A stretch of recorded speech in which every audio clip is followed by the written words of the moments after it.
Ben Cardin, Senator. First, I just want to give my impression of what a unified command should be like. This is a model unified command. It has brought together the federal partners, the state partners, our city, our county partners, all together to be united in a mission. And as a result, we've made significant progress. I want to join the governor first in acknowledging our thoughts and prayers with those 6 that lost their lives and our commitment to bring closure. That has always been our priority, and we will continue until closure is brought. Our priorities are to open the channel and to replace the bridge. Governor Moore, I want to thank you for your extraordinary leadership in this state. You have brought us all together with a mission, and you've inspired us that we will not rest until we accomplish that mission. We're going to get it done, and we're going to get it done safely. Admiral, I can't thank you enough in regards to what the Coast Guard has done, and Colonel, in regards to the Army Corps. Our partners have been here. I'm frequently asked from our federal congressional delegation, will the federal government be there with the resources that Baltimore needs? Well, look at what resources have already been made available to Baltimore.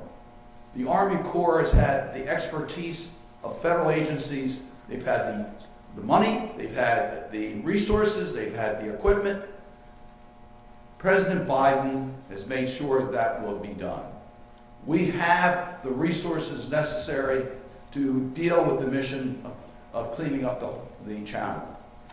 And as Secretary Wiedefeld says, we have the resources to start the replacement of the bridge and to deal with the challenges, transportation challenges with the bridge coming down. Next week, I have scheduled a meeting for our congressional delegation with the OMB, Office of Management and Budget, with the state of Maryland, to make sure that we coordinate in Congress with the Biden administration to make sure they have all the resources they need to complete the mission in Baltimore. We recognize that the priority now is to open the channel. We can't replace the bridge until the channel is opened, although we start planning it.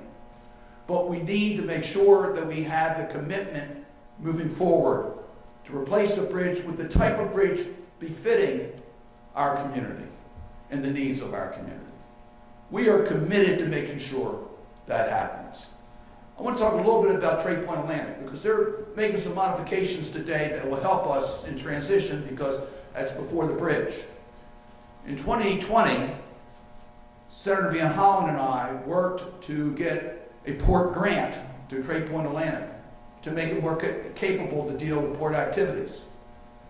I want to thank again the Biden administration for being willing to modify that grant so that we can deal with what Governor Moore has talked about, the roll-on, roll-off needs of the port through Trade Point Atlantic.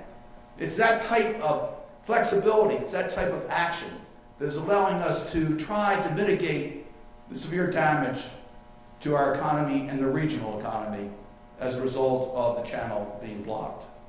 I want you to know it is a team effort.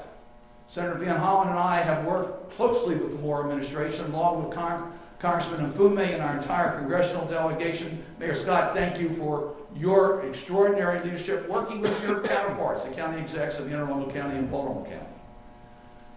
I had a chance earlier today to visit the small business operations in Dundalk. Excuse me, around here. And it was actually in East Baltimore. I had a chance to see firsthand how important the SBA programs will be. Make no mistake about it, small businesses are the growth engine of our economy. That's where we get job growth. They are innovative. They figure out ways to do things. When you think of the Port of Baltimore, when you think of a port, you don't necessarily think about the hundreds and hundreds and hundreds of small businesses that are making that port operate. Many of the transports are done by independent contractors and small businesses.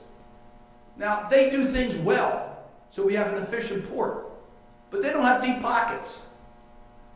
They're not prepared for this type of disaster. Administrator Guzman called me on the day of the tragedy to let me know that she believed that this would qualify for emergency assistance.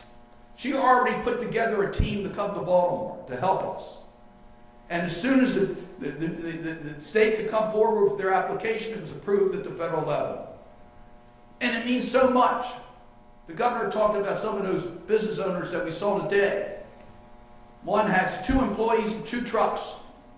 And he'll be out of business unless he gets some help.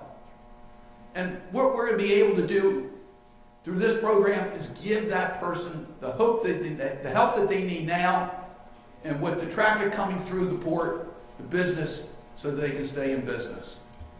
So this has been a team effort. Our federal congressional delegation, Governor, is with you.